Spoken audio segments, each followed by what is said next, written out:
Okay, welcome back to today's commission meeting. It's now 2:41. We are going to go into petition for discussion of progressive jackpots. They want me to make another motion. Oh, yeah, never mind. We have to make another motion. Sorry. I forgot already. So with regard to the motion we just passed on house bank card room wager limits, I have to offer it up a third time. And the reason why is because I said for final action, and it's not for final action, it's for possible action. So, do I have to, move to reconsider the motion I just made? I think that's what you did last time, Okay. right? So to be consistent, but I think the main thing is to state the motion clearly. All right. So, Madam Chair, for the third time, I'd like to move to reconsider the motion that was previously made on house bank card room wager limits. And the reason why is because in that motion, I said that it would be for final action, and it won't be for final action. It will be for possible action. So here's the new motion. I move to amend the rule for a $400 wager limit, refile the CR 102 and bring it back to the commission for further consideration and possible action. Second. Okay, it's been moved and seconded. We have one abstention still. All those in favor, say aye. Aye. Aye. Oh, excuse me. And those opposed? Nay. Okay, so the motion passes 3-1 with one abstention. And now, can you take a moment to talk about, Yeah. if there would, Okay. So then we need to see, we want to have a special meeting. It needs to happen anytime after May 23rd. In order to move this forward more quickly. So, and we don't generally have a meeting in June. But if we could have one, right there at the end of May or first part of June. If anyone has their calendar, I think I'm pretty I don't think it will take. packed already then. It would just be a one issue meeting. Yes. Yeah, so it shouldn't be very long. So we could do a public Zoom meeting. we would still open up the office for the public to attend? Mhm. We would all be on Zoom.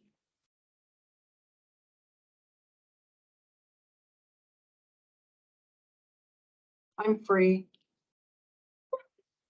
The end of May, I'm free. May Yeah, May- 30th, 31st. We could do May 24th, 25th, or I'm 20. out of town. Okay. May 30th. Are you out of town on the previous week, 24, 25, 26? Yeah. Okay, what about the 30th, 31st? Yeah, I mean, I have no idea when I can do. I mean, I have my July dates blocked out already. I mean, my preference would just be to let it go through the process. I mean, unless there's multiple items, I'd rather just go through the normal process. My preference. If you guys pick a date and I can make it, I'll make it. But I mean, this does seem to be something that it would be best if we had all five. Plus, Do you have any day free? I don't. I owe my wife some time.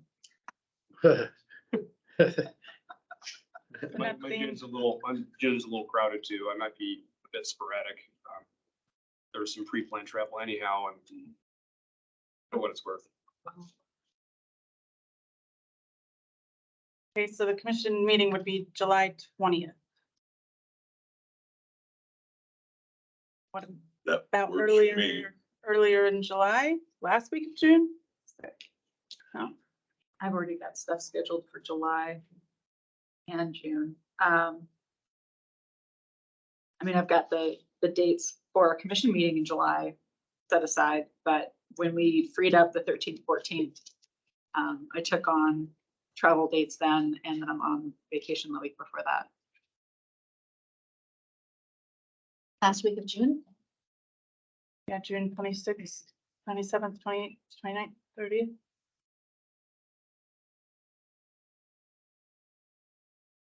Free them.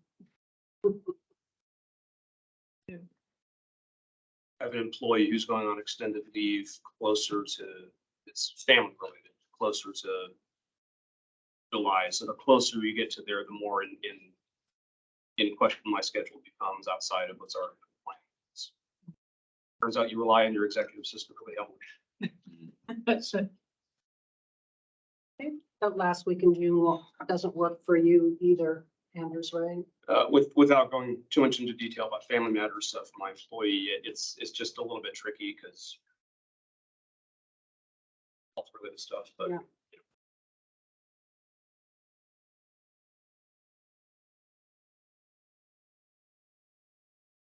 We'll keep it the July 20th meeting.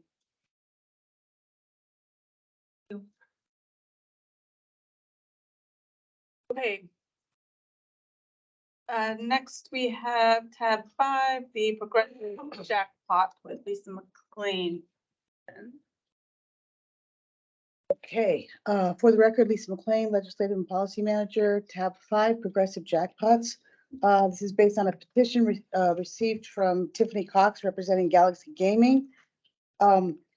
Not much has changed here. I want to emphasize on the second page of the petition that at the March commission meeting, commissioners agreed to initiate rulemaking on the petition.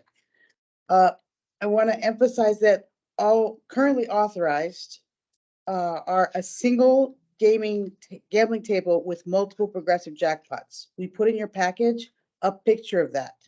Secondly, currently authorized is multiple progressive jackpots connected to the same game, blackjack, let's say, for instance, across multiple gambling tables. There's a second picture in your packets showing that.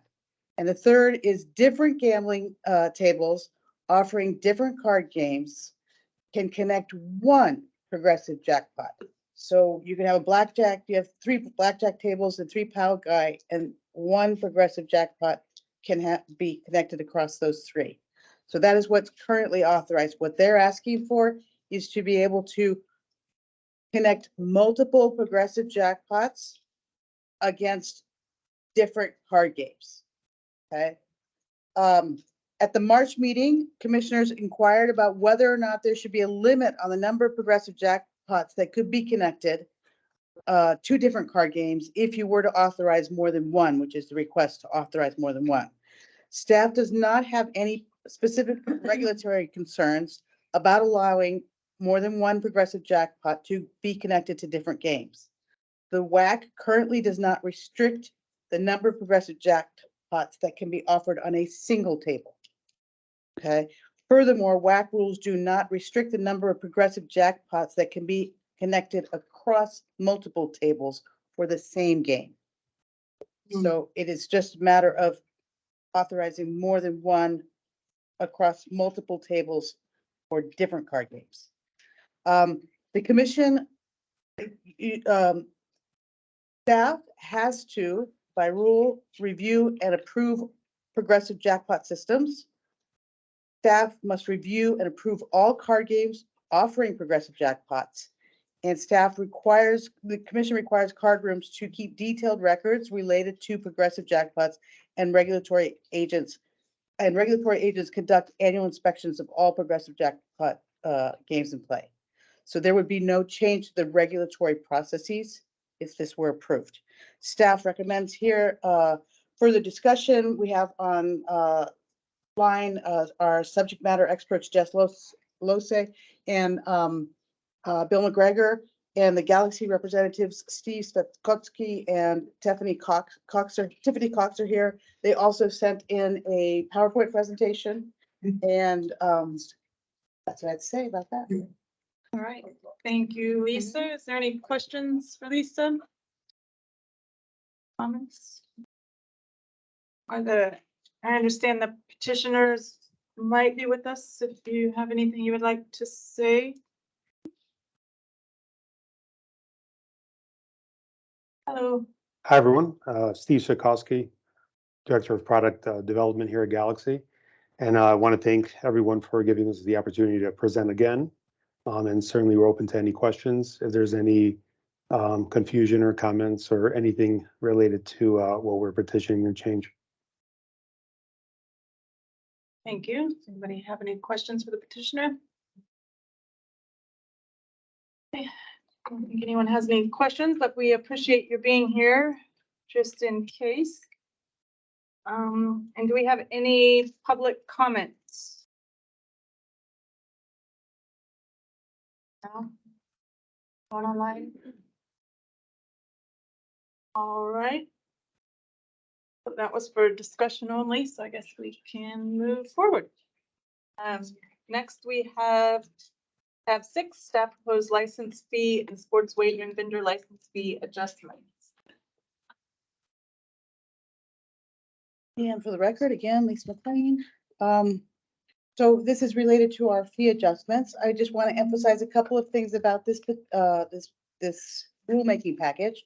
Is number one, is a combination of two rule packages that you were looking at before, which was one related to the fee adjustment of license fee adjustments across all licenses.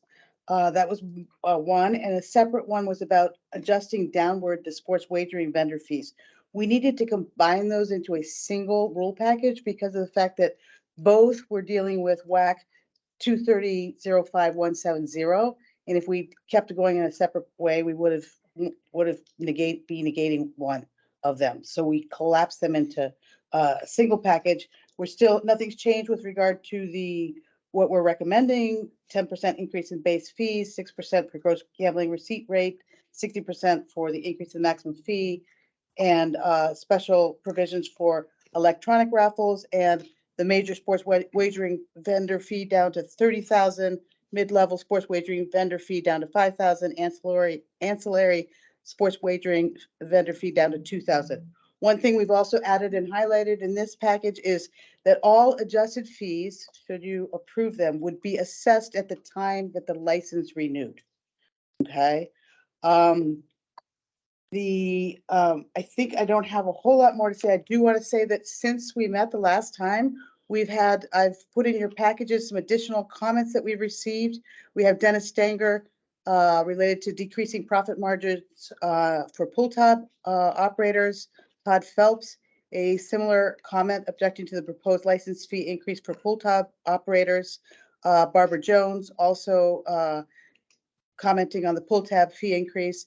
And then we had a letter from the Seattle Kraken, a combined letter from the Seattle Kraken, Mariners, Seahawks, and Sounders Football Club, welcoming the dialogue that they've had with the commission, asking that the commission continue to track its licensing costs in the coming months and years, and cautioning against high fees that could make this activity cost prohibitive.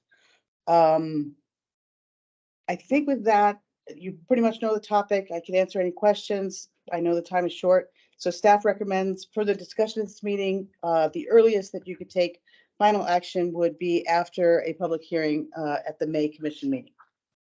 Any questions? Thank you, Lisa. Anybody have any questions for Lisa? No? Okay. There any public comments?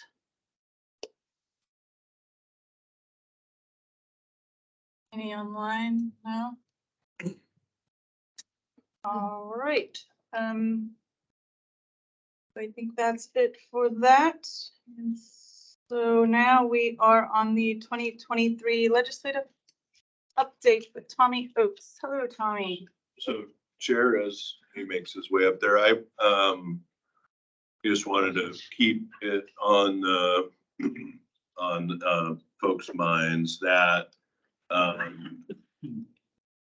after we adopt the new fees, I will be asking staff to do a more deep dive into our structure to see, so that we are making minor adjustments here and there as based on activities and revenues and various activities so that we don't have to do across the board changes in the future. So Sounds I'll like a ask great for that idea. next month. Thank you. Tommy, go ahead. Good afternoon. For the record, my name's Tommy Oakes and I'm the interim legislative liaison for the Gambling Commission. And I kind of want to tell you, yesterday was a big day with cutoff and kind of want to tell you what survived and where we're at with things. And so I'll give you kind of a pretty quick briefing, I think. So I'll kind of go in order, but so House Bill 1707, which is relating to bingo conducted by bona fide charitable or nonprofit organizations. This was the bill that it came out, I think, earlier, maybe during the summer. Well, I think North Shore, they were trying to get a license in 2 different counties and the law said they couldn't do that. That bill actually passed. This was Representative Kloba's bill. It's passed the legislature. It is on to the governors for signature. It was very highly voted on, so it was a positive thing. And so that bill is moving forward. Another bill moving forward right now is the problem gambling bill. That is 5634. It is Senator Conway's bill. And it ended up passing through the legislature and is now on to the governor for signature. And then, so that's really good. One other bill that was moving that kind of got stuck was 1824, which was the bona fide, basically trap shooting sports. Kind of like how golf sweepstake was, but it was going to be for trap. It got to the floor of the Senate all the way there and got stuck there yesterday. It was the last bill that they did not hear. So it's still live for next year, obviously, but it did not make it off the floor. And then the last thing I'll kind of end with is our House Bill 1132. As of yesterday, it was voted off the Senate floor. It is now on to the governor. It has gone through every committee unanimously and every floor vote unanimously. And I'd be remiss to say that, you know, this was a lot of fun, to work this, but I will tell you, there's been a lot of help along the way. And to sit here and say this was, you know, I ran all this, I don't ever want that to come out because it really was a team effort. And our ex officios absolutely helped us with so many, along the way, so much. Representative Rude was a co-sponsor of this bill. Representative Goodman sponsored the bill. And then Representative Kloba was, anytime I could, you know, hey, you can talk to me, come over here. She would help out when we were, you know, places, because as most of you know, bills get stuck in all different parts of this legislative process. I will quote Commissioner Sizemore, who says there's only one way to pass a bill, a whole lot of ways you can kill it or it can die. And so there was a lot of help with that. And then Senator Holy was available all the time. And then really honestly, at the end, as of this week, the bill kind of got stuck with some traffic because there was just a lot of other bills going on. And Senator Conway absolutely stepped up and helped us. He really pushed to get this bill across. And I can't thank him enough. I know he's not on the call, but I will tell you, it is really nice to have these ex officios be so interested in helping out the Gambling Commission and getting us through. And Senator Conway absolutely nailed it at the end, and it was very much appreciated. And then the last thing I want to say is I want to actually thank Commissioner Sizemore and all the things that he helped me with. There's no way that this would have gotten through without his help. And there was other people helping along the way. And I will tell you, that is one of the best things that I got to experience this year. It's just how many people actually really like the Gambling Commission and want to help us. And it's a great sign. It's a great things to come. And it was just really exciting. I'll be back next month for my final briefing, and I'll tell you what's in the budget. Right now, we're looking good in the budget. All the things that we need to be in there are there. And so we're really happy about that. And any questions or concerns? Oh, thank you so much, Could Tommy. you let us know when the bill signings are Yes, with the gov? yes, I will. Thank you for all your work during this whole time. It's been great. We really appreciate it, and congratulations on, you know, your first year getting it done. It's nice to hear that you like your job so much. So, and I think, you know, being up there, you know, all the time, like I am, I think the director presence up on the Hill was pretty important this year as well. I mean, she, I think between her and Tommy, they certainly put Gambling Commission is kind of front of mind for legislators now whenever there's an issue. And I noted it in a text to the director yesterday that when Senator Dingra spoke on final passage of 1132, she spoke specifically to the Gambling Commission. The Gambling Commission agency made this happen. I think that's a pretty big deal, and I think it was a great job by, you know, and there's a ton of people in the agency that Tommy or, you know, ask for info and people do it. So it was a great job. That's all I have. All right, now do we have any public comment on anything that occurred today? Yes.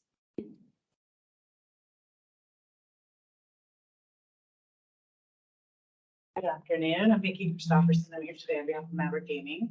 I wanted to make some general comments. First of all, to thank the commissioners for your thoughtful work on the wage limit conversation. We appreciate that. I did, though, chose to make my comments now rather than just on that petition because I think there's some important context that needs to be considered. We have not raised too strong of concerns about a 60% fee increase, but do know that is 60% is a lot, and appreciate Commissioner Sizemore's desire to look at this more in a little more thoughtful way so we don't end up with these big increases. We've also supported the doubling of our B&O tax because we do believe it's important work with problem gambling. But I did want to just point out on the legislative history, and Commissioner Patterson's comments are really well taken. In 2009, when the wager limits were increased, that was under this current statutory construction that was so well researched. The legislature did not react negatively to that. The ex officios and the other legislators who oversee this commission did not weigh in and say that the commission has overstepped its bounds or expanded beyond the legislative intent. So it seems that under this current construct and the fact that you raised the wager limits pretty significantly at that time from 200 to 300 and the legislature didn't react means you were operating within the commission's directive from the legislature. So I think it's totally reasonable to be doing so now. I also think it's important to note when we look back at the history of gaming in Washington State, every time the legislature has taken up the subject of house bank of card rooms and then subsequently house bank card rooms, it has been to provide more to the house bank card rooms. It has never been to take away, never been to further refine or to constrict the activities. So by that history, what we have is an industry that has been a really positive participant in our communities. We've provided really good jobs. We've provided economic opportunity and economic activity for the state, and we've done so responsibly. And so I just, the tone and the tenor around how the industry is approached, I think is reflected in the legislative history. And we haven't seen the legislature pushing back or restricting or constricting our work. And we feel that we are a really important part of our communities. Our customers come, 90% of them from within 3 miles of our building. They are community members. We are the Cheers bar you've heard it called before. And we're important in our neighborhoods.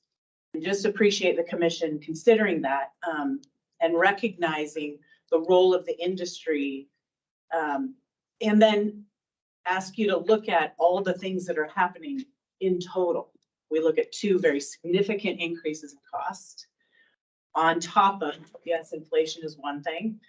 I don't know, I was driving by Taco Time the other day. Guess what they're offering as the entry-level wage? $20 an hour. Wages are through. So just asking that the commission continue to consider the industry, the pressures that we all have in terms of keeping those jobs and providing that economic opportunity. And also want you to hear from us how carefully and seriously we take our role in providing a safe, amusing opportunity for folks in our neighborhood. I just appreciate that. Thank you. You, Vicky? Any additional public comments? Anything online? Right, so this concludes today's public meeting at 3:06 p.m. Thank you, everyone, for your participation. We will not be having a meeting tomorrow. We were able to finish everything up today. So the next commission meeting will be a 2-day meeting. Day 1 will be May 11, 2023, and will be held at the Hampton Inn and Suites in Lacey. And day 2 will be at the Gambling Commission headquarters at 4565 7th Avenue Southeast in Lacey. See you all next month. Thank you. Hey. Yeah, sure. We're aware. Yeah.